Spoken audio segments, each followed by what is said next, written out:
Okay, we're recording videos at UCLA for persuasive speeches on September 10th. This is Danielle Pickering.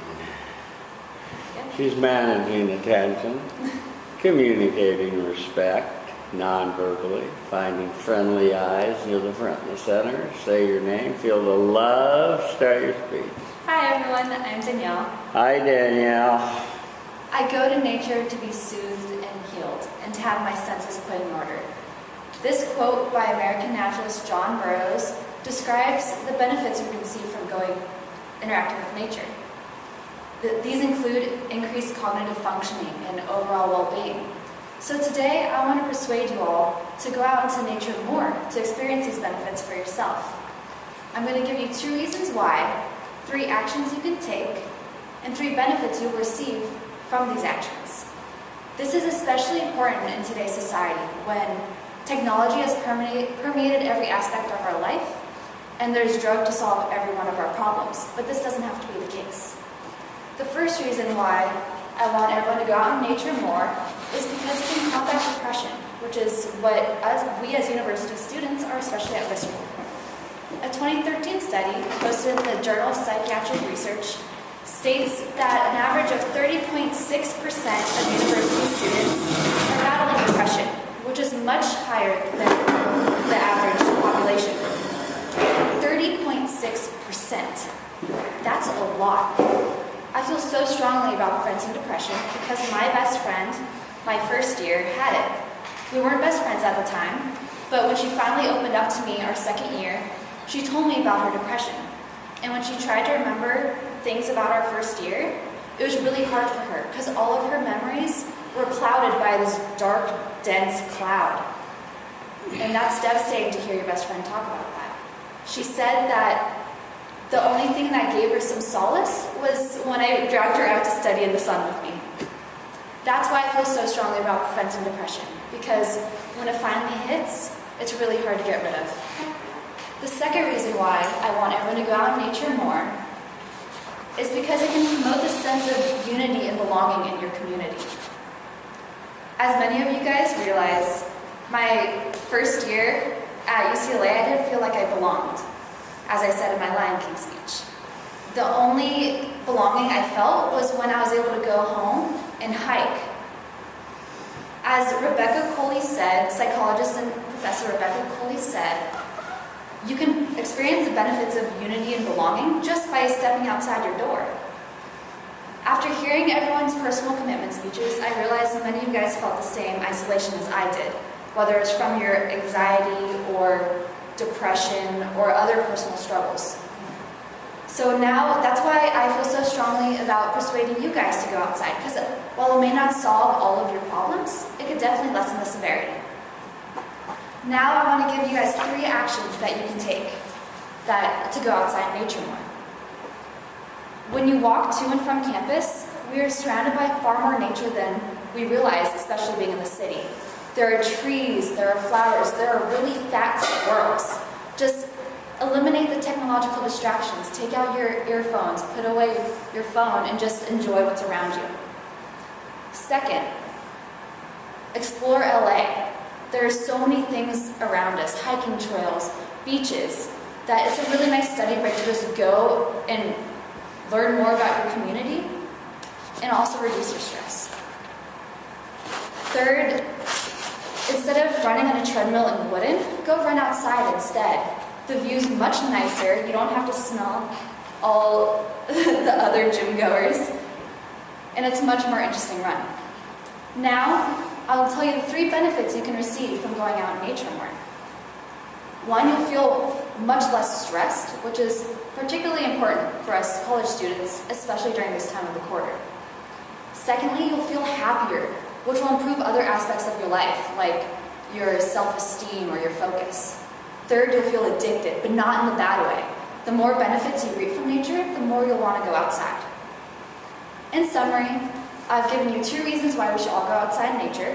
3 actions you can take and 3 benefits you can receive from doing this. There should be no doubt in this room that we should all spend more time in nature. Even John Burroughs died 100 years ago, his idea that nature can heal us is still relevant today. We don't need all these technologies and drugs to solve every one of our problems. So today, I encourage you all, right when you step out this door, to experience the nature around us and feel its benefits. Thank you. Thank you. What did you like? I'm Sam.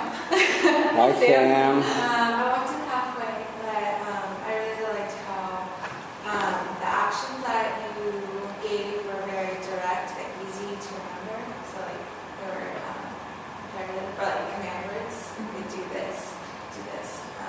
And then I guess for improvement would be, I don't know if you gave more of a personal background in the beginning, but I didn't. Yeah, I told Yeah, a a story little about bit. my best friend. Okay. She talked about when she first got here, she was very alienated. Okay. Yeah, I just Yeah. missed that. Okay, good. Thank you, Sam. Danielle, let me talk about your speech. You started with John Burroughs, which is a good person to quote on nature, obviously. And you had a good preview, and I think that you talked to people on your significance statement about the technology and the use of drugs, and I think that your audience can clearly relate to all of that, and I think that was good. On your first reason, you had a good combination, and I like this, of not only your research from the deep internet, but you also had a personal story of your friend that was fighting depression, and it finally came out, and a dark cloud came over her. And the only thing I would have liked about that is if you would have had a happy ending or something like that, or some sort of resolution about that, or some sort of link to nature, or I don't know. I hope she didn't commit suicide, but you know. But that was a good combination of expert argument from authority and personal story, so I like that. You skipped over your quote from psychologist Professor Rebecca Cole, and it was a good quote because she said all it takes is going outside more. Yeah. And there, not just from Burroughs, but from a lot of people have reported on the healing effects of being in nature, and it just has a real calming effect on people. You personally, and this is what Sam was looking for, but she didn't hear it, you personally shared with us, your evidence was how alienated you were here your first year at UCLA, and then you were able to overcome that by returning to nature and hiking and that sort of thing. I like that you talked about people. We have a beautiful campus here at UCLA, and I like that you asked people to slow down and not put in the earphones and digitize their phones, and to look around the campus and just slow down and smell the roses and experience nature that's on campus here. So I thought your concrete actions were good, and there's a lot of beautiful, diverse things around Los Angeles that can be experienced, and so those were good suggestions for improvement too, for your audience. And then finally, the benefits. I thought they were good selling points. I thought you sold the speech well. And I think that if a person was in this kind of quandary, that they would be persuaded by your position. So that was good. So your summary, conclusion, and tieback were all fine. Your bibliography was in order, and that was fine.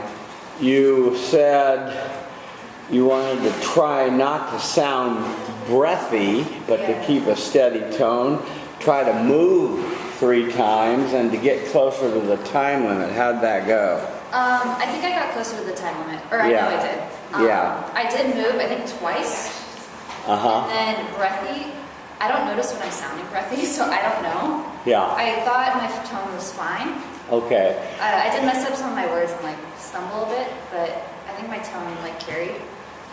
Okay, well, you'll be able to watch yourself on YouTube and see if you were getting breathy, but the solution to that is to work on a dynamic, up and down, high and low, fast and slow style of delivery. I call it an emphatic style of delivery that's very interesting to listen to, where certain key words are emphasized.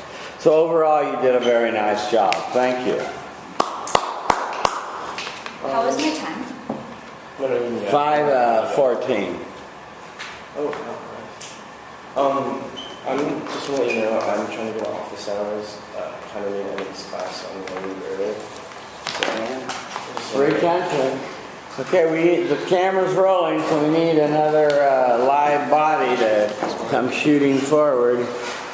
You gonna be next? Yeah. Okay, praise the Lord. Just give me a second to trade my camera off and find my Persuasive folder. Okay.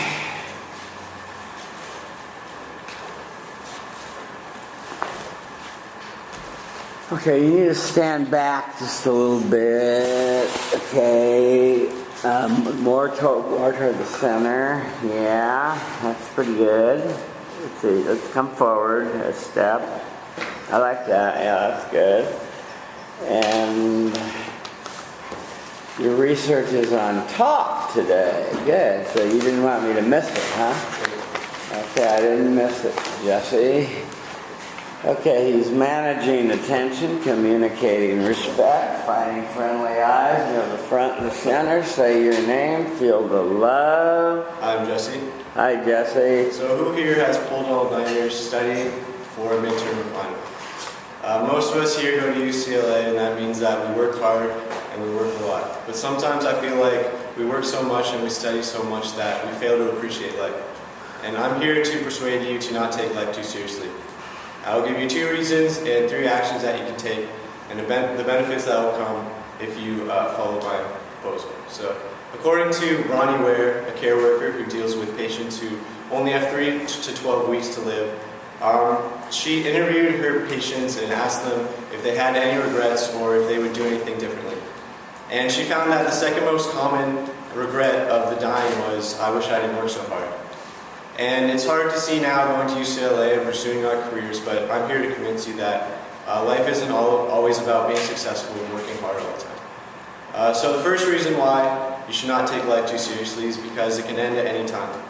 My support for this is because about a week ago I found out that someone I went to high school with, Chris Barr, died from a drug overdose. I was scrolling through my newsfeed on Facebook and I saw a post that said, "Rest in peace, Chris Barr." And I kind of didn't know what to think at first. I didn't really believe it. And I went to his profile page and it was filled with comments about his death. And I instantly thought about the times I had with Chris and the frailty of life in general. And it reminded me that we never know when it will end for us or someone we care about. So it's important to just relax and enjoy life and experience life now, because the future isn't promised but the present is. The second reason why I want you to not take life too seriously is because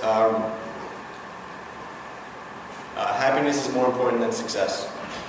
And when I talk about success, I'm talking about occupational success and wealth. And my support for this is because, according to a research paper in the National Academy of Science Journal, happiness increases with the log of income only up until $75,000 a year, which basically means that more money does not mean more happiness. And it's also becoming more clear that life experiences are much more influential to our happiness than money is. And we live in one of the best places in the world to experience life and what it has to offer. We live 15 minutes away from the beach, 2 hours away from the mountains. There's never a cloud in the sky or a drop of humidity in the air.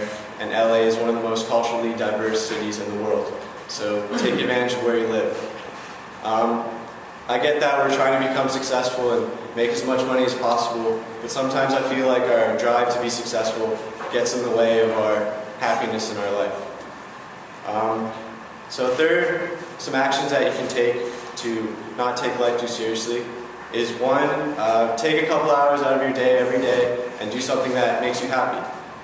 Two, call your friends or family that you haven't talked to in a while and just see how they're doing and tell them about your day. And three, imagine if what you're doing right now will matter in 5 years. Will it matter that you got a C on the midterm? Will it matter that you messed up your speech? Probably not. And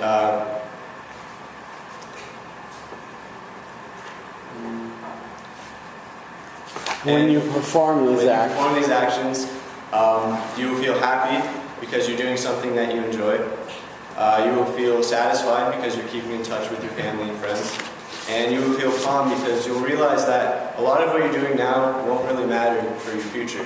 So you can just have fun. So in summary, I've given you 2 reasons why you should not take life too seriously, and 3 actions that you can take, and the benefits that will follow if you adopt my proposal.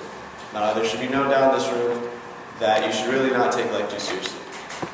And so when midterms or finals week comes around and you're stressing about studying, maybe it'd be better to just go to the beach and relax instead. Thank you. 413, thank you. Let's start here. Quickly. I really like your speech. Say your name, I'm please. Danielle. Hi, Danielle. I really liked your speech. You seemed very calm when you were saying it, and you persuaded me. Thanks. Helpful comment, please.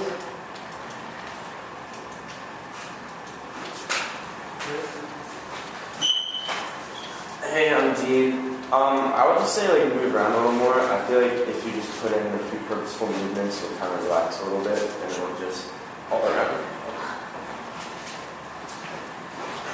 Right, and it will relax you. Move around a little bit. And you won't be so nervous up there. I liked your speech a lot. I thought you found this quote about the regret of people dying, and none of them said they wish they went to the office more, and I thought that was a great way to start out your speech. So that was good. The other big thing I want to talk to you about, Jesse, is just more vocal variety, emphasizing key words. There's just more to life than just working hard, than being successful. The way you're more of a moniker. There's more to life than just working hard and being successful. See? So if you can practice your speech from now on and work on delivering it in that emphatic style where you go back through and yellow and key certain words, that would be great. I like your support with the Chris Bear story. I like the emotions of it and the support of it, and I like the way you summed up. Young people think they're going to live to be 90 or 100, but you never know, and life can be gone just like that. And when one so young is taken from us, it's though the sun is set at midday. And it's an unexpected thing, but it reminds us all that life is very fragile, and I think you emphasize that with reminding everybody that we should live in the present. On your second reason, happy and being successful, you talked about the Natural Academy of Science journal, but you didn't give the date or the author, and that would have helped the credibility of the source. We call that argument from authority. So that would have been helpful to know that information, and it would have made it more persuasive. You did have persuasive information about living in Los Angeles and the beach is 15 minutes away and the mountains are 2 hours away and that sort of thing. Your concrete actions were excellent. As I wrote down here at the bottom, I would like you to move 3 times. And you had about a minute left. You could have filled in a lot more of your information and used the full time up. It seemed a little thin. But other than that, you did a nice job. You spoke extemporaneously without notes. You got it done. Very good, Justin. Thank you.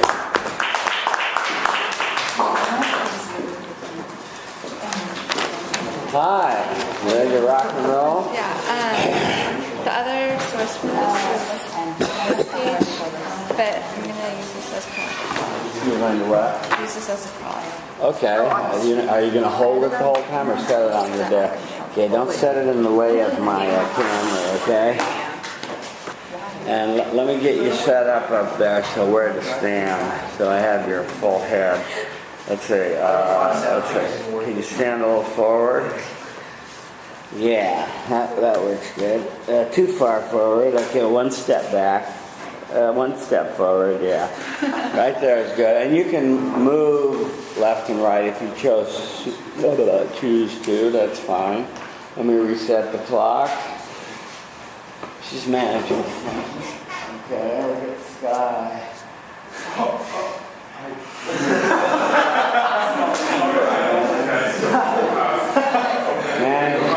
Communicating respect, finding friendly eyes near the front and center. Say your name, feel a little love. Start your speech. Hi guys, I'm Sam. Hi Sam. So what is the purpose of a cow's milk? To answer this question in the most simple terms is to help a baby calf grow. Now, according to the United States Department of Agriculture, the average American consumes 23 gallons of milk every single year. Well, today I would like to persuade you to decrease drinking milk. I will give you 2 reasons why you should decrease milk consumption, 3 actions you should take, and some benefits that will come if you follow this proposal. Now, in 2001, Harvard University conducted something called the China Study. Now, this is a book that I've read, and both of my parents have read as well.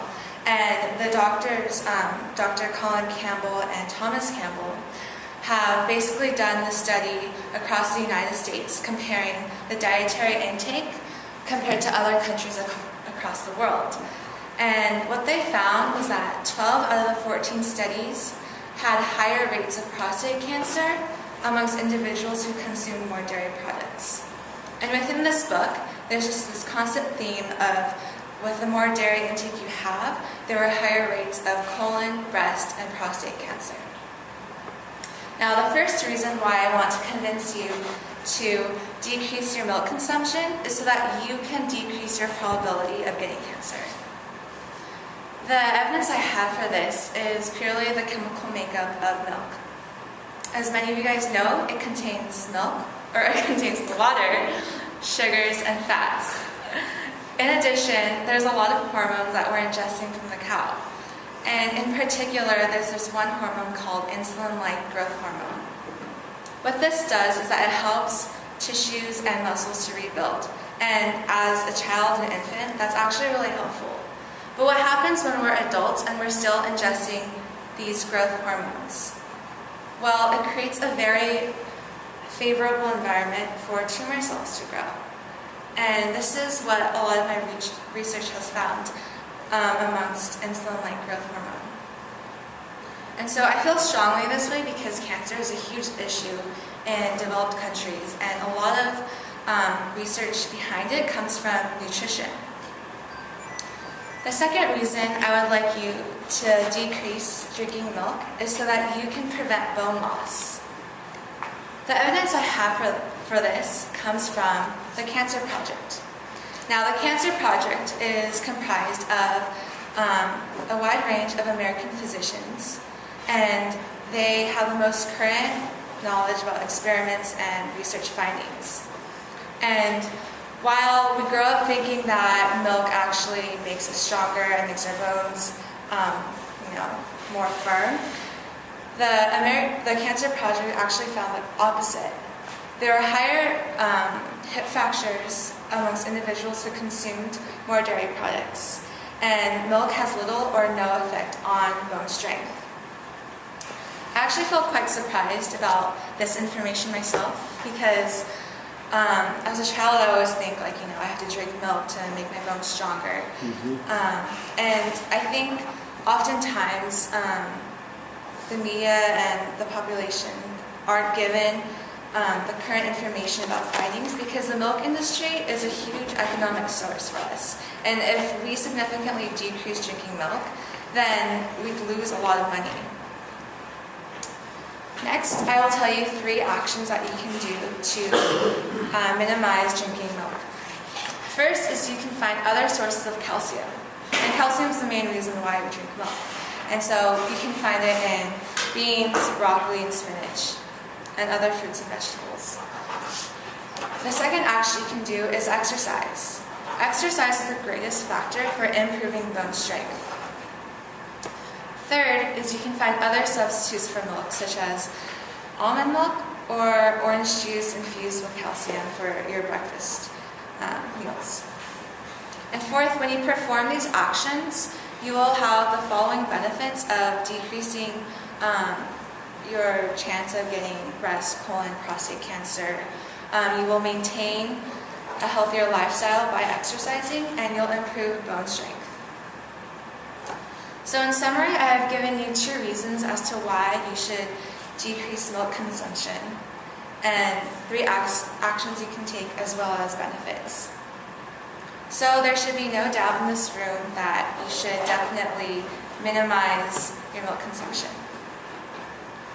So in a purely logic sense, when did it ever become okay for adult humans to ingest the nutrients of something that was made for a baby calf?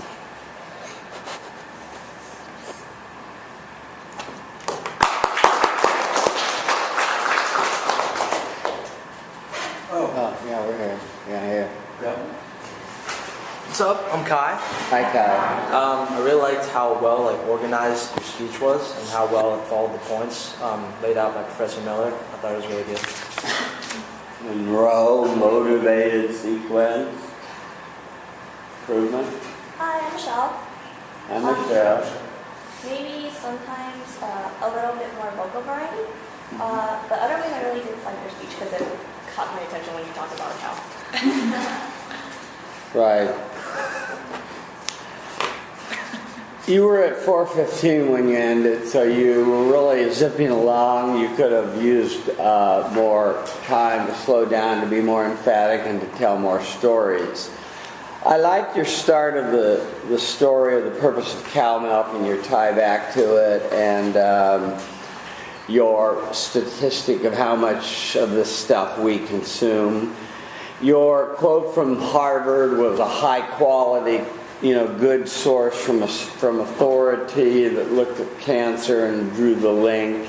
And the China study, which you held up and brought the book, was also good, and really suggested you had done some research and knew what you were talking about. And you took the credibility from them and piggybacked it onto yourself, and that was good.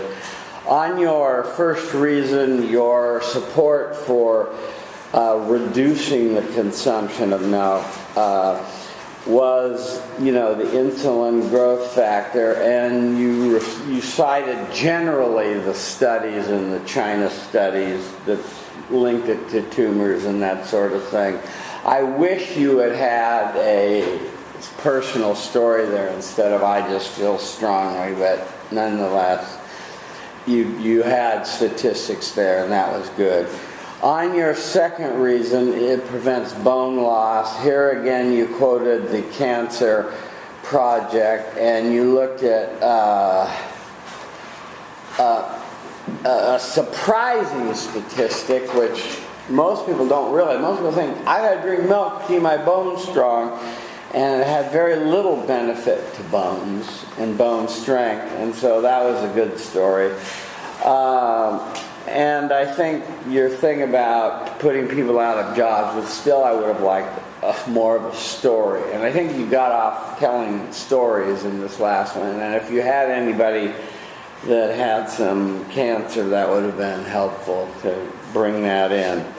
On your concrete actions, I think you gave people alternative for getting their calcium, and that was good, and you gave them exercise and that sort of thing, so that was good. Where I thought you could have spent a lot of time, more time, is on your D sub-point where you said, and when you perform these actions, you'll find the following benefits. You say, you won't get cancer. And I think you could have really given a lot more detail at that point and really given people a lot more benefits, because that's what's really going to sell it. They won't have the fat of milk and, it's weight gain and all of the other crap that eating butter fat brings with people too.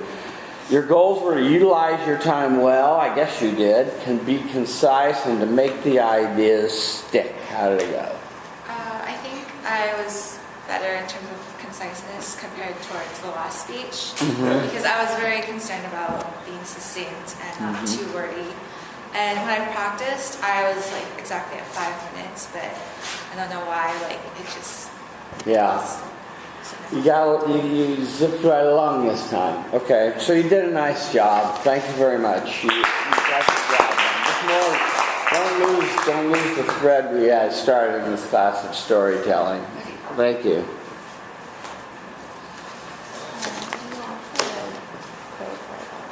No, I have it decided there. Okay, the camera is rolling.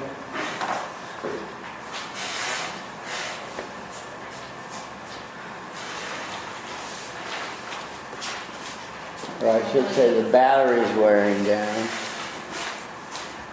Okay, Hannah, let me get you squared away. Let's see, can you come forward? And over this way? I can move the camera, yeah, that's good. Okay. Good. Hi, I'm Hannah. Hi, Hannah. Okay, so I want you to imagine that you just did very poorly on a job interview for a position that you really wanted, and then your closest friend comes up to you and says, "You're an idiot. How can you bomb that? You're a failure and you're going to amount to nothing." Now, how would that make you feel? Probably not very good. And now imagine that this close friend is actually your own inner voice. Sometimes we can be our own harshest critic. So today, I want to persuade you to practice self-compassion. Self-compassion is showing kindness to yourself instead of harsh criticism, and recognizing that your suffering is a part of shared human experience, and being mindful of your own shortcomings instead of over-identifying with them. So I'll give you 2 reasons followed by actions and benefits that you'll experience if you adopt my proposal. So in the Journal of Self and Identity, they said that self-compassion is linked to better emotional coping skills. And in the Journal of Clinical Psychology, they said that self-compassion is linked to greater mental health and resilience. So for these reasons, I think you'll be interested in what I have to say. So the first reason you should practice self-compassion is so you can embrace who you are, as you are, flaws and all. My support for this is that for many years I've struggled with very harsh self-criticism. My parents are probably the most critical people you'll ever meet, and nothing is ever good enough for them. So, I rarely felt successful in their eyes because I could never have that perfect academic record or be the perfect daughter or have the perfect look. So I always fell short, and I always heard the critical voice inside my head. And soon this became my very own voice. And I would say very harsh and cruel things to myself, like I'm worthless and I'm stupid, and feel such embarrassment and shame if I didn't perform to a certain level that day. So I feel strongly about practicing self-compassion because I need it. I need it for myself. Yeah, because the alternative has caused me a lot of pain and unhappiness and anxiety. So self-compassion allows me to face my harsh criticism and instead embrace myself for who I am, as I am, flaws and all. So the second reason I want you to practice self-compassion is so you can ease your own suffering. And my support for this is that I've personally experienced the healing powers I can give myself when I face and acknowledge my own suffering with love, empathy, and no judgment. And so my first job out of college at Lehman Brothers, as we all know, after a few years, it all went bankrupt. And it was very devastating. And for me, it was hard not to identify Lehman's failure with my own failure. And so I was very harsh and judgmental with myself, thinking like, why am I such a failure? Why am I in this situation? Why can't I move on more quickly? And I realized that this harsh way of dealing with myself was actually very counterproductive. And so I started to face and acknowledge my own suffering by recognizing this is a really difficult situation for me. And I let myself feel the pain that I needed to feel and sent myself the compassion and comfort that I needed at that moment, as I would to a good friend.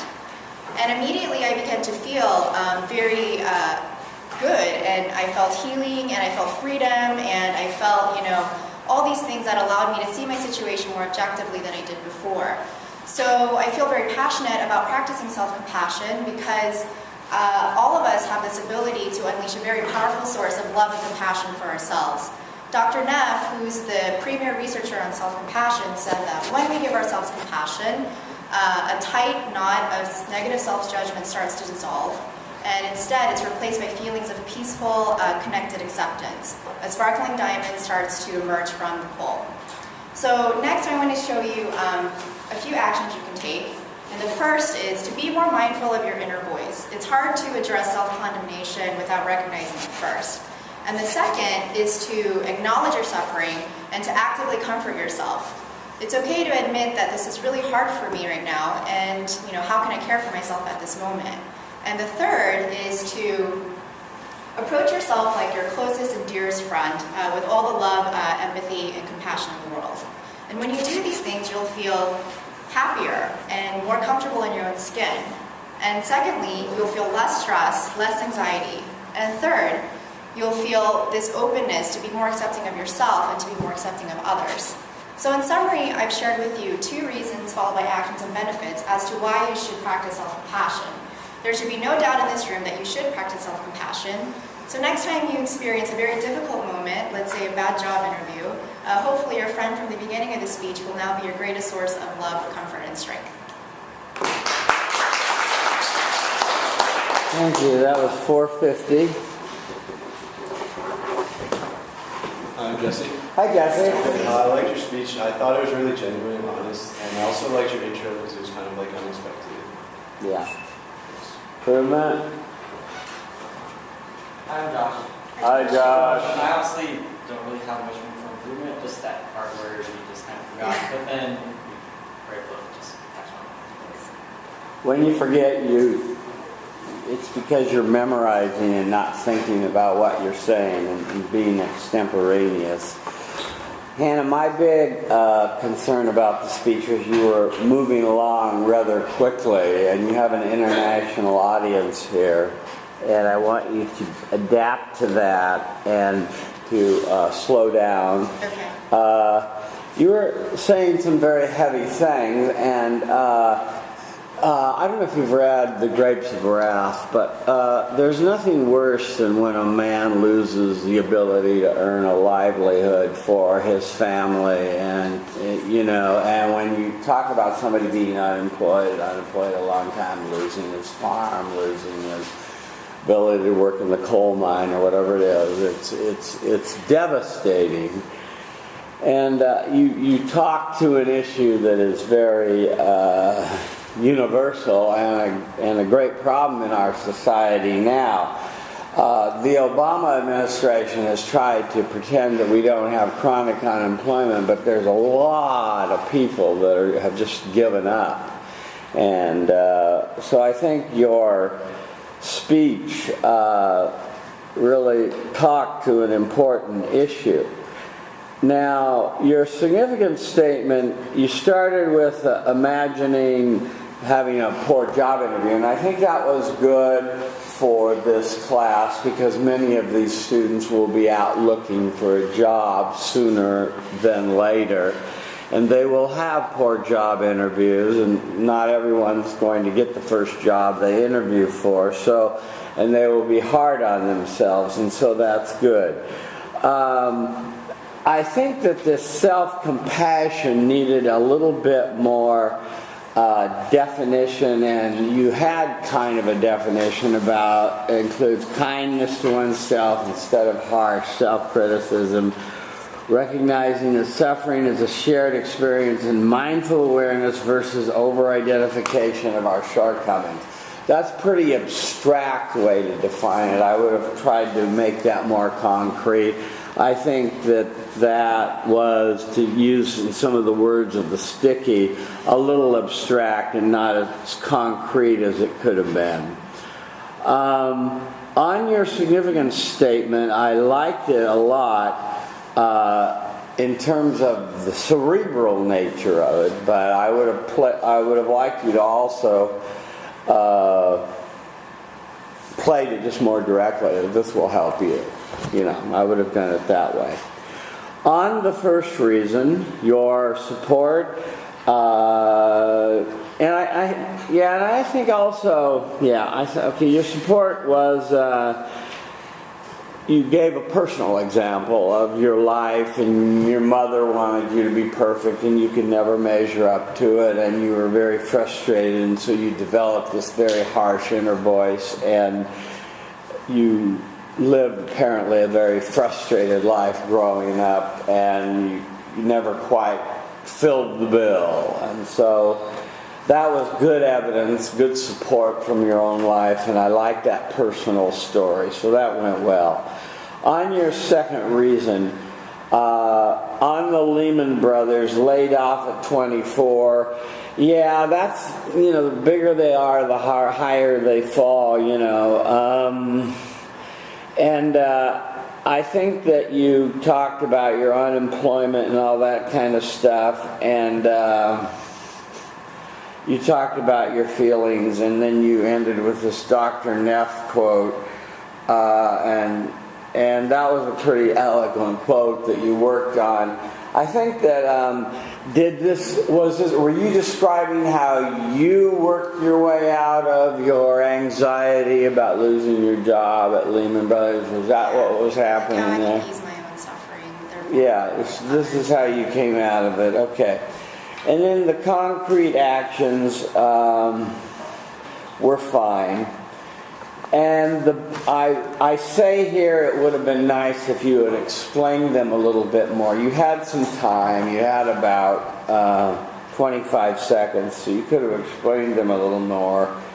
And your benefits were fine.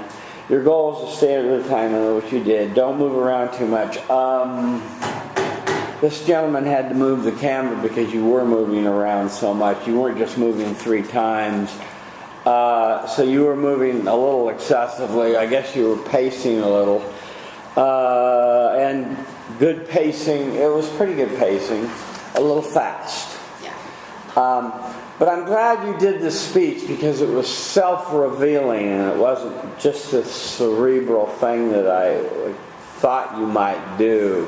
So this was good. This was more self-revealing with your story. So I like the job you did that you chose this speech to do.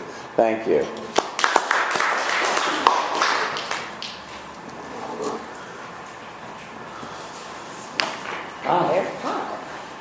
Ready to rock and roll? I guess so. Let me get you set up here. You'll need to come a little bit more this way and forward. Yeah, and let me see with the camera. Can you step back? Yeah, now step forward. And then we're charging. Right there is good. So that's your spot. That's the golden spot. I'm not allowed to move. No, move 3 times, but just within that plane, yeah. Okay. I have this new camera, so I'm just learning to use it. It's all right. I don't know how long this battery is going to last. It doesn't look like it's going to make it very much longer, but we'll see. It'll be an adventure. It'll be an adventure. We'll get some of it on tape. Okay, we're rolling. Hi everybody, I'm Carrie. Hi, Carrie. I want you to imagine that you're driving up the Pacific Coast Highway in your car. And it's a gorgeous day, you're going to go to the beach, the sun is shining, the wind's in your hair, and traffic's pretty light. Your cell phone rings next to you, and you look down just for a second to grab it, and when you pick it up, you see that all the cars ahead of you have stopped all of a sudden for no reason. You slam on your brakes, but it's too late. You have no time, and you smash into the car ahead of you. And you total your car in the process and cause a 6-car pileup. Kind of scary stuff, right? Accidents like this happen all the time due to distracted driving while using a cell phone. Today, I would like to persuade all of you to not use your cell phones while driving. I'll give you 2 reasons to not use your phone, 3 actions you can take, and 2 benefits that you'll receive if you choose to adopt my proposal. Now, The National Security Council stated in 2012 that 1.5 million automobile accidents happened every year due to distracted driving from cell phone use, either through text messaging or regular calls through just holding it in your hand or hands-free devices. And to me, this is an important number because a lot of people think that just because they're using their hands-free device, they're safe.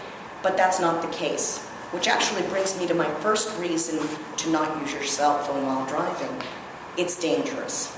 Now, driving is a really important responsibility. You're not only responsible for your own safety, but the safety of your passengers and everybody else along the road. And there's so many people that know perhaps maybe not to use your cell phone while driving, but they do it anyways. And I know that we've all sat in traffic and looked over and seen that person that's just completely embedded and engrossed in their phone. And so many people have all these excuses of, oh, well, I'm just texting my friend to let her know that I'm on my way, or I'm using a hands-free device and both hands are on the wheel, so I can do two things at once. But the fact is that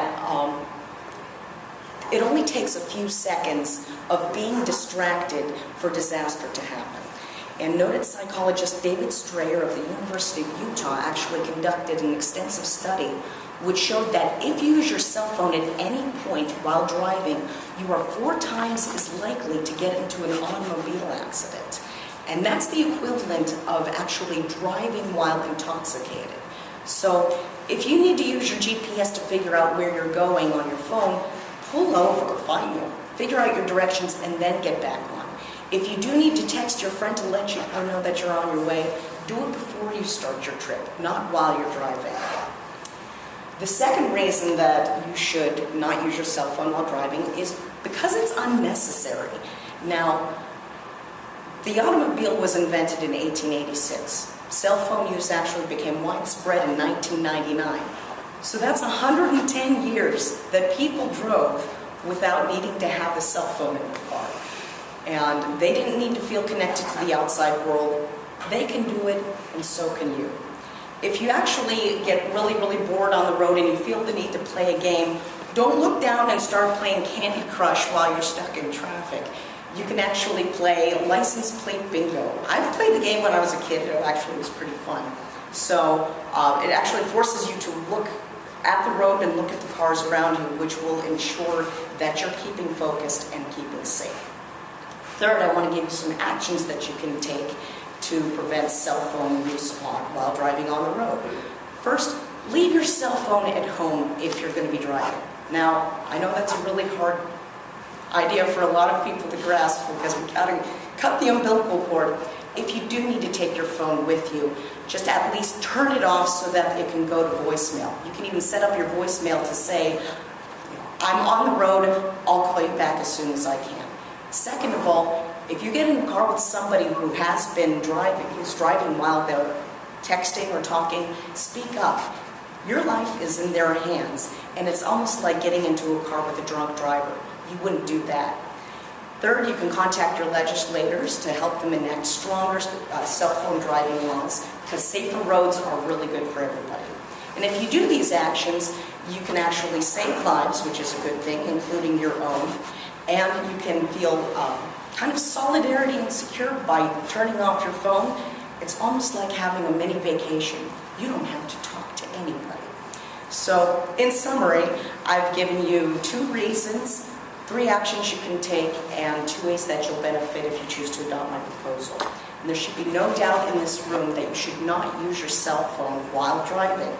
And it just takes a few seconds for disaster to happen. And it could mean the difference between spending the day at the beach, a month in the hospital, or an eternity underground in your grave. Thank you. Thank you. 5:22. Good. Where are we? Can I ask you to take this over because it's she moves so much. So yeah, sit here, and the green keeps the chair from being in the picture, and so go here. Hi, Steve. I love this talk. I love the introduction, especially. Very restoring, and it was funny as well. Yeah, you got that. Hey, I'm Dean. I would say just with your hands, you kind of do a little nervous hand movements. You should kind of like replace that with purposeful hand movements. I think seem a little less nervous. So. Pinching yourself and reassurance is what you were doing. Yeah, that's good. Yeah, if you put this up forward, see, it gets the green, and then it. I want to get the green. I really get the green on the desktop. Desktop is ugly. Let's start with the story you started off with, a wreck, distracted driving, and we're tying back to the wreck. The bookends were fine. You had a good thesis. You had a good SIG statement. A lot of people are harmed or hurt by distracted driving. I like your David Steyer, University of Utah quote, but you didn't give the year. It's in the thing. And that gives it credibility because it's a very recent study. So you should always put in the year. And if you don't have the year in your thing, write it in right now, folks. And people don't realize it, but many hundreds of yards go by when you're doing ABC or whatever you're doing.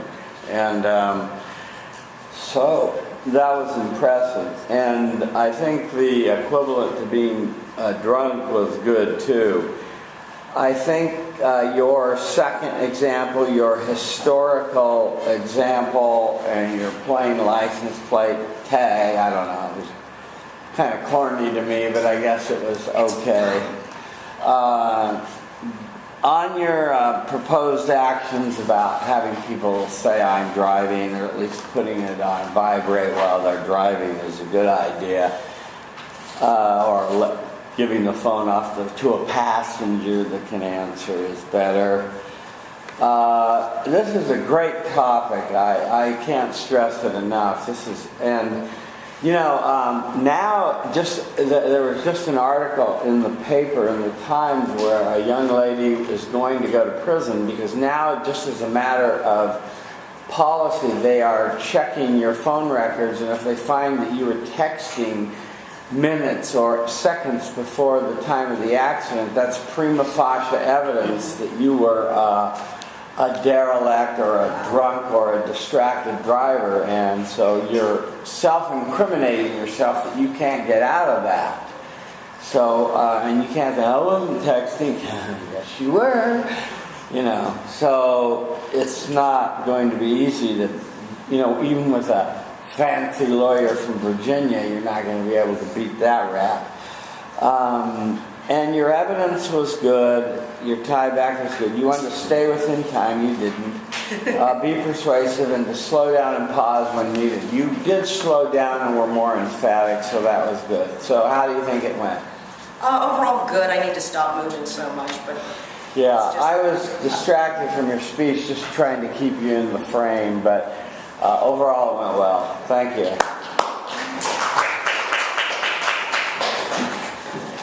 Hi.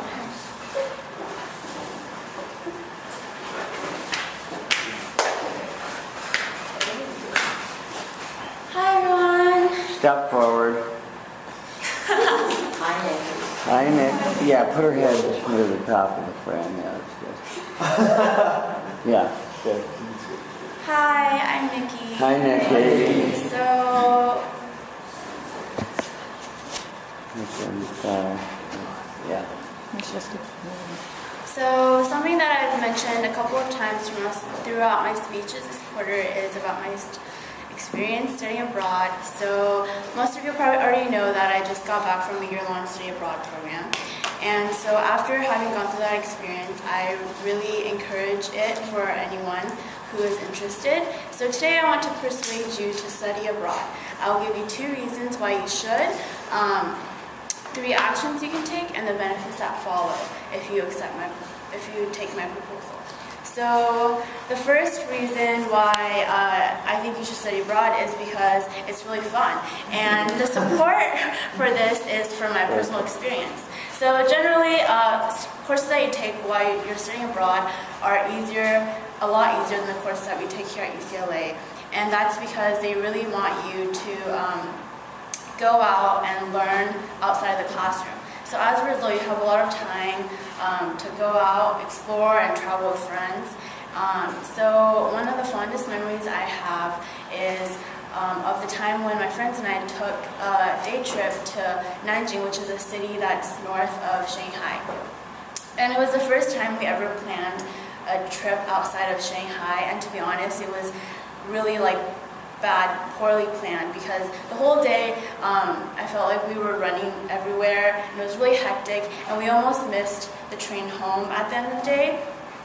But a lot of good laughs came out of that experience, and we all had a lot of fun together. So I feel really strongly about this issue because I can honestly say that study abroad was one of the most fun and memorable experience in my life.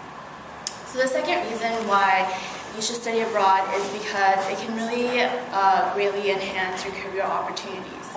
So for me, I feel when I was studying abroad, I was in a business program, and through that, I was able to meet lots of opinion leaders and business people. Someone that I met who was really interesting is an entrepreneur named Lawrence Wang, who started a project called TED to China. So basically, he translates TED Talks and brings the ideas and tries to inspire Chinese viewers through his project. And actually, he's someone that I had been following on Instagram even before I went to China, and I totally did not expect to meet him in person, but it was really cool that I was able to do that. So third, I want to give you 3 actions you can take to study abroad. So the first is you can visit the Study Abroad office, which is located in Murphy Hall, and there you can talk to a counselor and ask them about what options are available, if you have any financial needs, or answer any other questions you may have. Second, if you can go to the Giant Study Abroad Fair. That's in Ackerman Grand Ballroom during fall quarter, where you can explore a lot of program opportunities and talk to returning students from study abroad. And third is to apply to the programs that most interest you. So when you perform these actions, you'll feel really excited and liberated to be going abroad, and you'll be able to meet friends from all over the world. So, in summary, I have given you 2 reasons why you should study abroad and 3 actions you can take and the benefits that follow. There should be no doubt in this room that you should study abroad. Not a lot of people commit to year-long study abroad programs, but I'm really glad I did because I had such a great time. So even though I'm here stuck taking summer session to catch up on graduation requirements, if I had to do it again, I wouldn't want it to be any different. Thank you. Thank you. 408. Hi, I'm Carrie. Hi, Carrie. I loved your stories. You put a lot of yourself in your stories, so I thought that really translated and helped to actually be pretty persuasive for everybody. Yeah, stories are compelling. Improvement. I don't think we have, I can think of many, but I guess just don't move your hands like this as much. Right.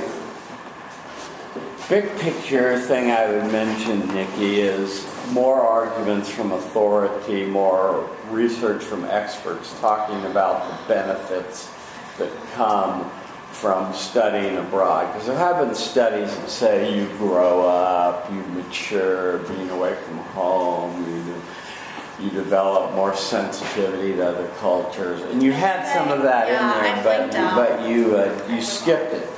And that was a big part of the assignment. You had the citations there too, but you need to have those in there to be persuasive. Overall, I liked your story that you started off with, And I liked your story of your trip, your side trip to Nanjing. And I liked the person that you were following on Instagram that you got to meet, and that was all good. And I liked the specificity of you told people about how to really go about it, go to Murphy Hall, where to go. It wasn't just, oh, go sign up over there somewhere. You told them specifically where to go. And so that was good. Just overall, you said power stance, move 3 times and stay within the time limit. Did she move 3 times? And did you stay within the time limit? You were way under. Yeah, I think it's because I blinked out and I forgot to mention the 2 statistics that I had. Yeah. Okay, and how'd it go otherwise? Good. Okay, you did a nice job. Thank you.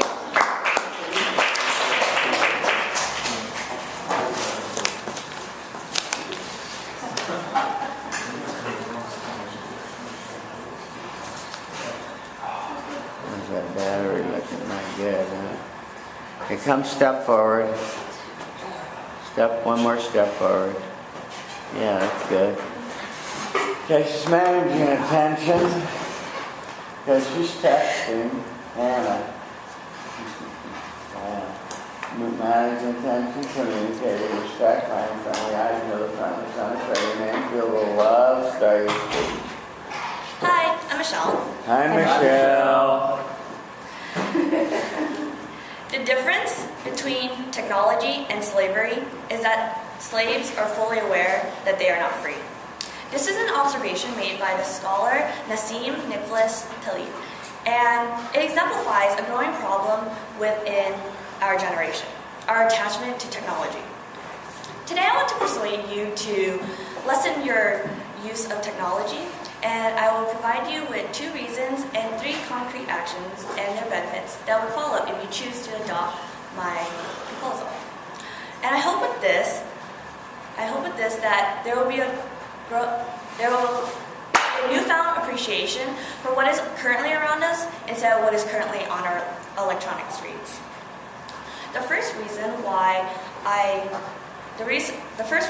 want you to lessen your technology use is because it is affecting our social skills in a negative manner. Children nowadays are introduced to a more technologically influenced lifestyle as opposed to a couple years back when we were more captured with the outside or our friends instead. My support for this is a 2010 study made by the Kaiser Family Foundation, and it explained and found that children ages from 8 to even 18 spent on average more than 7 hours a day on their electronic devices. Furthermore, Professor Hoffer from the University of Maryland explains to us that with the growth of technology use, teens nowadays are growing less and less comfortable with in-person interaction. Now that I think about it, it's true, and I agree with these observations. How many times have you been out with your friends and there's always that one person, or it could be you, who checks their phone regularly and during the whole duration of hanging out? Or even when you're in class and you're supposed to be focusing on whoever is speaking or the lecture, and you're actually on your phone. And I feel astonished by this issue because while it's a growing epidemic, I hadn't realized my own attachment to my cell phone or my laptop. The second reason why I want you to lessen your technological use is because it desensitizes yourself from your surroundings. In basic terms, you become less aware of what is around you. And my support for this is actually my good friend Ryan. And like Carrie said, it only took a couple seconds for something bad to happen. I received a phone call in the middle of the afternoon, and I was told to come to the hospital immediately. I was scared because it wasn't really a good year for our group of friends. Someone already had passed away, and I didn't need more bad news in my life. But I rushed to the hospital to see Ryan, and I saw his lopsided grin, and I was just I wanted to strangle him actually. And he explained to me that he was so into his music. His earbuds were firmly in his ear and music were blasting and his eyes were glued to his phone. And then he did hear and see the car coming at him. So he was ran over. Fortunately, he only came out with a couple scratches and a broken leg, but while I was relieved, I was also angry with this issue. This distraction of technology had caused him to go through something that was completely preventable. And third, I want to present to you 3 concrete actions that you could take to lessen your technology usage. First, when you're out with friends to a dinner perhaps, you can play the cell phone stack game, where you put your cell phone in the center of the table and whoever reaches for a cell phone first has to pay the entirety of the bill. While that may be a little extreme, I still encourage you, regardless, if it doesn't happen, put your cell phone away. You can live a couple hours without your cell phone. Second, I would like you to put a more conscious effort into the conversations that you have. And it would not only increase your relationship with others, it can also increase your social skills. Third, only check your devices if you really need to, because with this comes the benefits. First, you'll have more time for productivity. And second, you'll increase your social skills, as I just said. And third, you can appreciate what is around you instead of what is on your phone. In summary, I have given you 2 reasons and 3 actions and their benefits as to what would happen if you lessen your technology usage. And there should be no doubt in this room as to why you shouldn't consider lessening your cell phone usage or computer usage. And although we may not realize it, we are becoming enslaved to our own technology. And although there was a difference stated in the beginning, there's a second difference that we haven't considered between slaves and technology. We can free ourselves. Thank you. Thank you. 513. Hi, I'm Jenny. Hi, Jenny. I really enjoyed your speech. I thought you were really genuine with it, and I really liked how you're very organized. Hi, I'm Amber. Hi, Amber. I'd be cautious of wandering eyes because every time you kind of look up and around, it makes it look like you don't know what you're talking about. Okay. Yeah, I like your speech.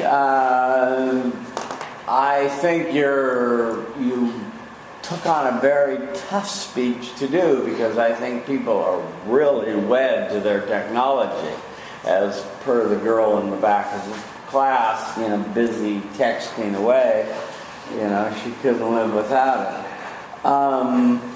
I think that you started with the slave quote and you tied back to that, and that was good. You talked about the Kaiser Foundation study in the University of Maryland that people are less familiar, less comfortable with interpersonal communication. I wish you had maybe talked about yourself and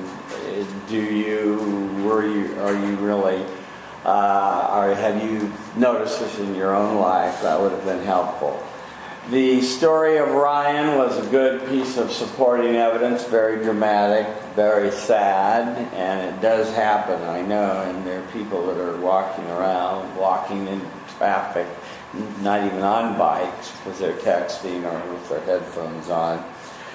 I like the cell phone stack game. That's great. I've never heard of it, but it's a wonderful game. And I know it seems very rude to be sitting at dinner and having everybody texting and checking their phones, but I see it happening. You go into a restaurant now and it's happening all the time.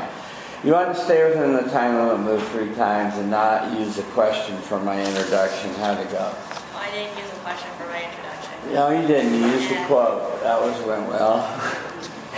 So how do you think the speech went? I could have done better, but I knew. I think that this is a real tough topic. So I think we needed something more dramatic to pull people off their technology. But you did a nice job. Thank you.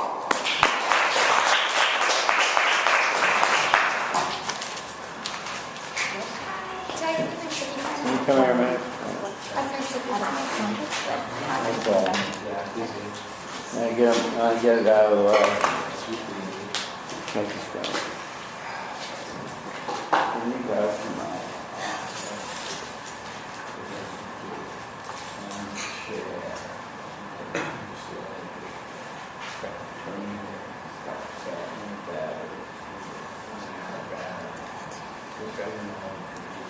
Okay.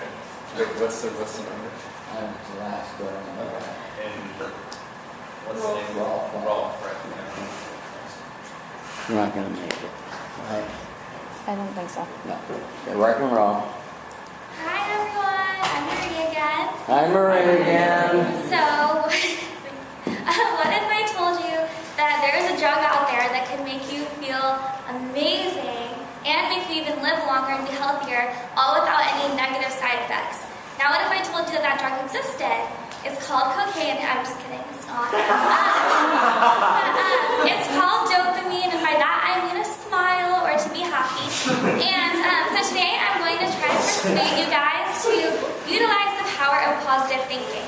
I'm going to share with you two reasons why you should utilize positive thinking, 3 actions you can use to accomplish that, and 2 benefits you can get from doing those actions. So actually, a life coach, Justin Gesso, did a study in 2001, and he found out from that the #1 most common factor in people that were considered successful were that they considered themselves to think positively even before they became successful. And a lot of times we get really upset about something that happens to us, and we'll mope around and feel bad for ourselves and feel really depressed, and instead we should be focusing our energy on something else and not wasting time, because that doesn't help. And so the first reason why I think you guys should all try to think positively is because I've seen the negative things that have happened when I haven't. For example, when I was little, ever since I was little, I was always known as the girl who could sing by people. I was always performing in talent shows. I always loved to perform. People complimented me and I felt good about myself, and being a singer was part of my identity.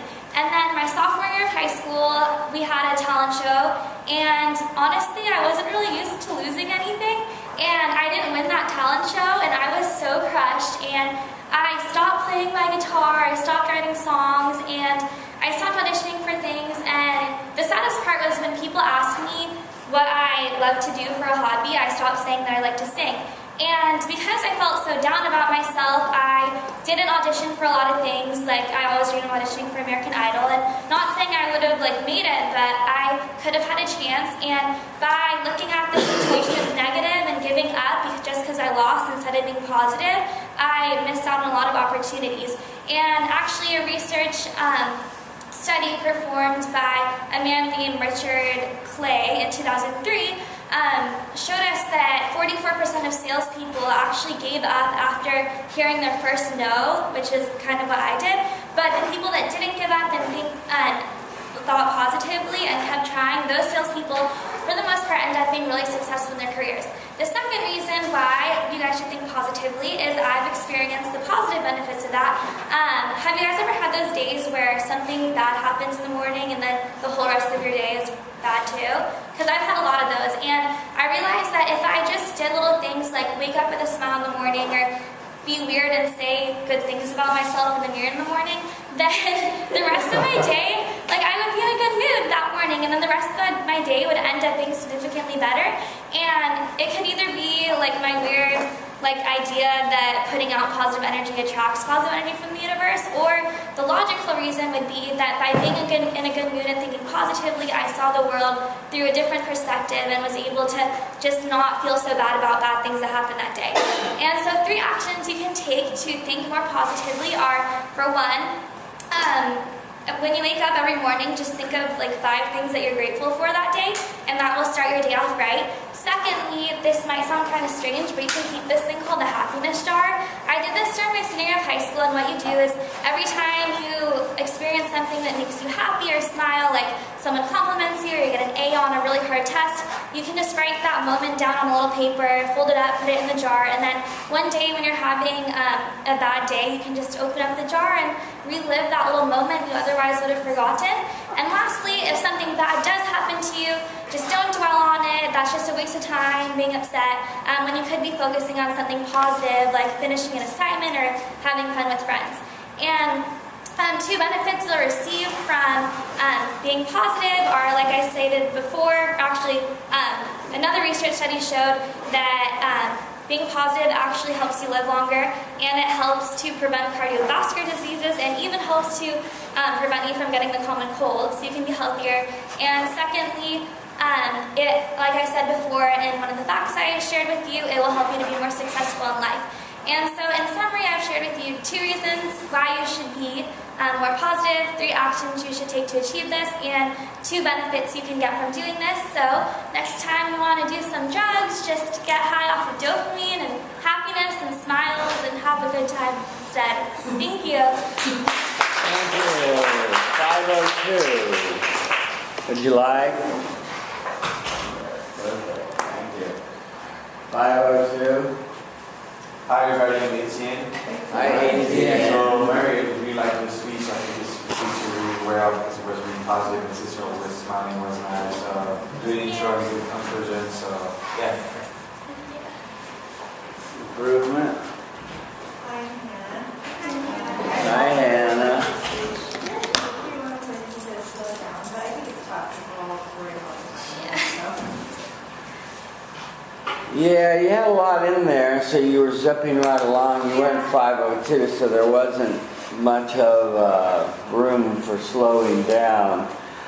I like your little joke about cocaine and dopamine. You got a good laugh from your audience, which says something.